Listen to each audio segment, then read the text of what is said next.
네, 두 분 더 나오셨습니다. 이승훈 민주당 전략기획부위원장, 서정옥 변호사 나오셨습니다. 예, 어서 오십시오. 사실 이해찬 전 총리가 36살에 정계에 입문하고 그 이후에 민주당으로서는 굉장히 어떻게 보면 가장 큰 상징적인 인물이라고 볼 수 있잖아요.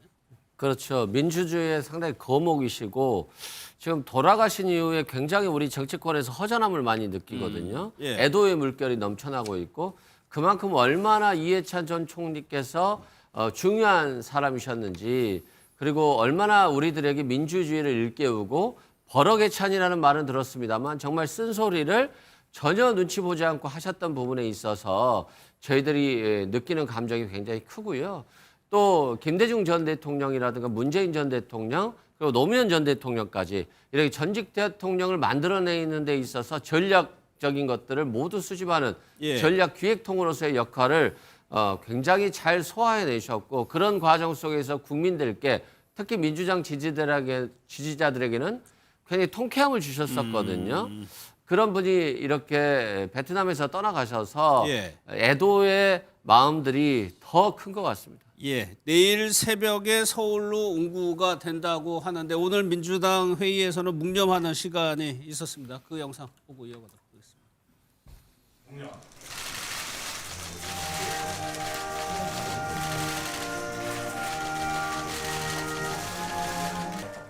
더불어민주당은 이해찬 상임 고문님께서 평생 애써오신 민주주의와 인권, 한반도 평화에 대한 헌신을 잊지 않겠습니다.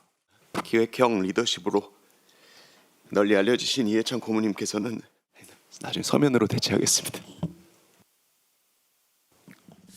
이해찬 고문, 이해찬 부의장, 이해찬 전 총리의 과거 정치 이력을 보면은 재야운동, 학생운동부터 해가지고 무려 7선.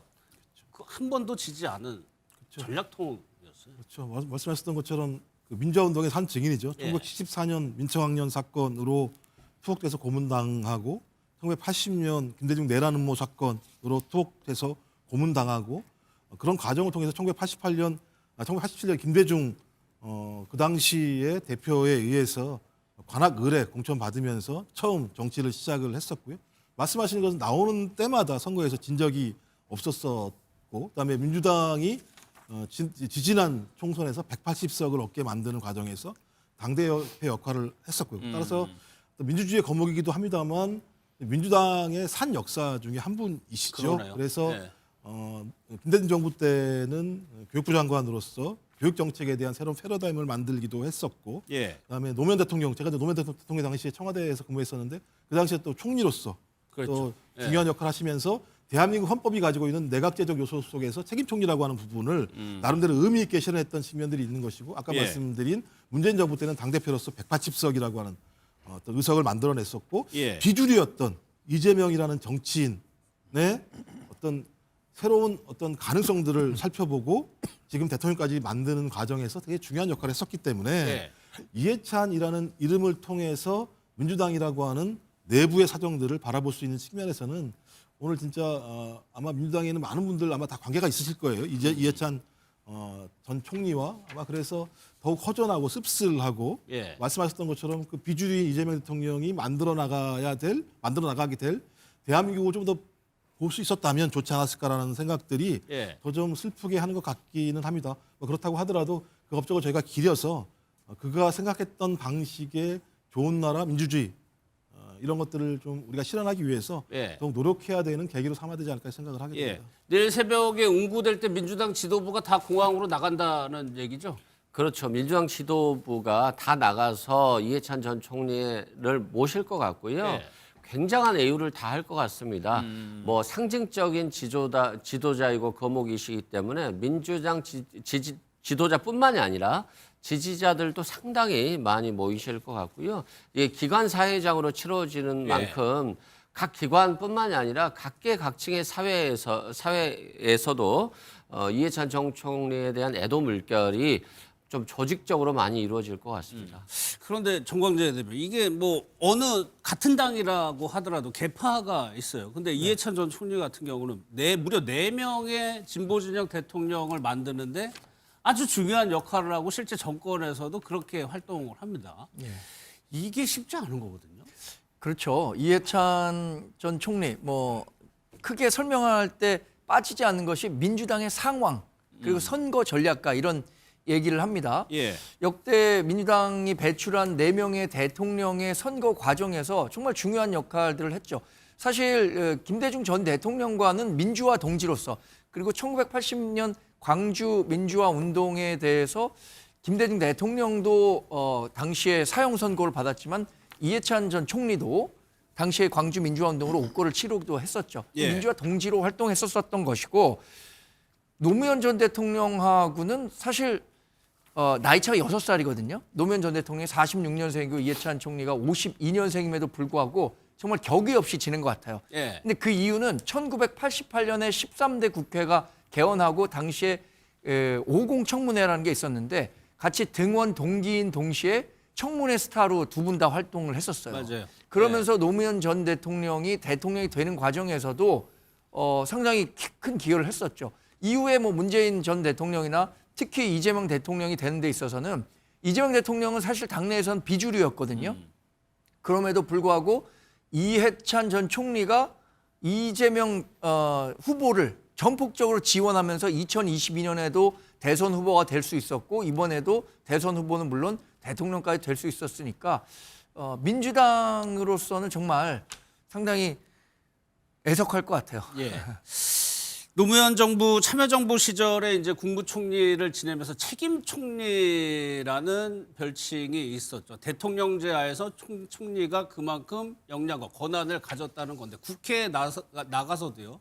결코 물러서지 않았습니다. 과거에 이해찬 전 총리의 말들을 저희가 모아봤습니다. 홍 의원님은 전에 선거법 위반으로 의원직도 자격 박탈된 적이 있는 걸로 알고 있는데 우리 그 장관님들은 그런 짓 하는 사람 한 사람도 없습니다. 네네. 나 너네 총리 대답할 줄 알았어. 15대 때 박오근석 상대 후보한테 고발된 일 없습니까? 고발된 일 없습니다. 그때 고발된 걸 알고 있는데. 총리처럼 그런 부록하고 놀아나지 않았습니다. 인신모욕하지 마십시오. 인신모욕이라니요. 잘못된 누가 부록하고 놀아났단 말입니까? 놀아났다고 했습니까? 부록하고 놀아난 적 없어요. 놀아났잖아요. 골프 치고. 언제 놀았어요? 제가 어떤 때 버럭하느냐면은 자기의 어떤 그 힘을 이용해서 다른 사람을 이렇게 못 살게 굴 때 권위주의를 잘 인정을 안 하죠. 그래서 그런 때는 이제 한마디 해버리죠 이제. 저는 박정희 때도 당해봤고 72년도에 유신날 때 80년도에도 또 전두환한테도 한번 당해봐서 이런 계엄은 시시해서 사실 국회 대정부 질문이라는 자리는 총리도 그렇고 국무원들이 나와가지고 야당 의원들이 호되게 몰아붙이는 모습이 익숙한데 어떻게 보면 처음으로 이해찬 총리가 그러지 않은 모습을 좀 보이기도 했었거든요. 그렇죠. 아마 이제 그게 실세 총리고 이러다 보니까 이제 그리고 본인이 지금 7선 의원까지 했거든요. 예. 그러니까 이제 당당하게 오히려 뭐 의원하는데도 이게 호통치듯이 그래서 이게 버럭 총리 이런 게 별명이 붙은 거 아닙니까? 예. 아마 이해찬 총리에 대해서는 뭐 저는 이제 그 다양한 평가가 있을 수 있고요. 아마 진보 진영에서는 상당히 상징적 인물이다 이렇게 보고요. 다만 이제 또 보수 진영에서는 계속 30년 뭐 나아가 100년 집권까지 예. 하다 보니까 좀 이게 보수 진영에서는 비판적으로 보는 분도 의견이 있고. 예, 있고요. 다양한 의견이 있는데 뭐 저는 이게 우리 정치사에 나름대로 이렇게 큰 족적을 남긴 예. 이렇게 긍정적으로 평가하고 싶습니다. 예. 그래서 이해찬 전 총리 이제 5일장으로 지내게 되는데 그 계엄 때도 인터뷰를 그때 나와가지고 굉장히 어떻게 보면 다들 놀랐는데 이제 별거 아닌 것처럼 얘기를 했었단 말이에요. 뭐 별게 아니라고 얘기했다기보다는 내란을 시도했던 그 시도한 사람들에 대한 평가라는 생각이 들고요. 왜냐하면 1980년도 이제 김대중 내란 음모 사건과 관련해서 투옥이 됐을 때 예. 1심 최후 진술한 내용이 그런 거예요. 나는 이 목숨을 다 바쳐 이 땅이 민주화될 때까지 싸워 나가겠다. 전두환 일당인 당신들을 붙잡아 이 법정에 세우겠다. 아니, 그러니까 군사 정부가 서 있는 그 정부 하에서 1심 선고 때 내가 당신 잡아다가 법정에 세우겠어요라고 얘기했던 강단이 있는 분이니 이번에 윤석열 씨가 했던 내란 내용들을 보면서 좀 제가 볼 때 시답지 않게 생각할 수도 있다는 생각이 들긴 해요. 한번 겪었기 때문에. 그 당시는 또 아시겠습니다만 1970년대, 80년대라고 하는 시대가 얼마나 엄혹한 시대입니까? 그렇죠. 그렇죠. 그다음에 뭐 저 같은 경우도 마찬가지입니다만 청와대 그때 걸어가려고 하더라도 한 3번, 4번 신분증 다 확인을 학생증 확인하고 이랬었던 시절이었었거든요. 예. 저는 그러니까 그런 측면에서 얘기를 했던 거라는 생각이 들고 저는 당당함, 그러니까 불의와 타협하지 않은 당당함이라고 하는 부분들이 대한민국을 여기까지 오게 한 측면들이 분명히 있다라는 생각이 들어서 저희가 다른 건 뭐 진보나 보수 다 뭐 서로가 갈등하고 싸울 수 있을지 모르겠습니다만 1970년대, 80년대 대한민국 국민들의 자유와 민주주의를 위해서 싸워왔던 저런 민주화 운동 인사들에 대해서는 저희가 그분들을 신뢰하고 믿어줘야 됩니다. 그래야 앞으로도 마찬가지입니다만 그것을 깨려고 하는 자들에 맞서서 예. 많은 국민들이 싸워나갈 수 있다는 생각이 들기 때문에 또 그 반면에 본인에 대해서 이렇게 버럭 이런 얘기 하십니까? 성깔? 그걸 예. 좋게 표현하면 이제 원칙이라고 얘기할 수 있는데 본인이 또 한 얘기가 있어요. 이쪽 끝에서 저쪽 끝으로 오가는 불성실하고 불철저한 근본주의자보다는 성실하고 철저한 계량주의자가 사회의 진보에 훨씬 더 기여한다고 생각한다. 나는 계량주의자다. 라고 또 얘기한 측면이 분명히 있기 때문에 예. 이해찬 전 총리를 단순하게 성깔 또는 원칙으로만 얘기할 것이 아니라 어떤 형태로든지 그 시대에 맞는 진보적 발전을 위해서 노력해 온 예. 민주당의 산 증인, 아주 의미 있는 정치인으로 좀 기억됐으면 좋겠다 이런 생각을 하게 됩니다. 계량주의자 이런 표현은 실용적이라는 측면이 그렇죠. 거잖아요. 본인은 실용적이다. 예. 다른 사람들이 볼 때 나는 상당히 성깔이 있고 원칙주의자라고 얘기할지 모르겠으나 본인 같은 경우는 역사를 통해서 가치를 배우지만 현실을 통해서 실용을 배운다라고 하는 본인의 가치를 가지고 계량주의적, 실용주의적인 방식을 통해서 사회의 진보를 위해서 노력했다라고 하는 측면에서는 예. 저희가 그런 부분에 대한 이해찬 전 총리의 발걸음은 좀 앞으로 좀 새롭게 좀 한번 다시 조명할 필요가 있지 않을까 이렇게 생각을 예. 하긴 합니다. 이승훈 부회장님 27일부터 사회장으로 치러지는 거니까 운구가 도착하고 그때부터 장례 일정이 본격적으로 시작된다는 거죠. 그렇죠. 27일부터 31일까지 사회장으로 치러지고요. 각계각층의 뭐 사회 인사들과 그리고 기관들이 함께 치르는 겁니다. 과거에도 이런 일이 있었죠. 김근태 사김 고문이라든가 이호 여사도 사회장으로 치러졌었거든요. 그런 측면에서 굉장히 정부에서도 신경을 많이 써서 고인이 가는 길에 있어서 서운함이 없도록 하고 싶은 그 마음이고요.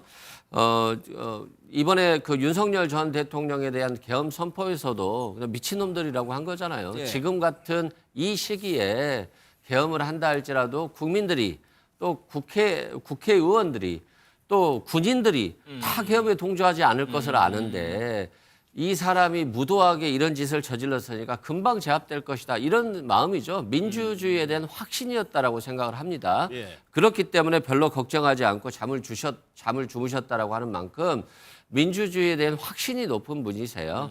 그리고 민주당 정권이 최소 20년은 되어야 된다라고 했는데 그 말씀 자체는 정말 옳은 말씀이지만 그 당시에 민주당이 20년 집권을 위해서는 그때 당시에 정부 구성원들이 또 당원들이 더 열심히 당직자들이 더 열심히 했었어야 됐지만 예. 부족함이 있어서 정권을 뺏긴 거 아닙니까?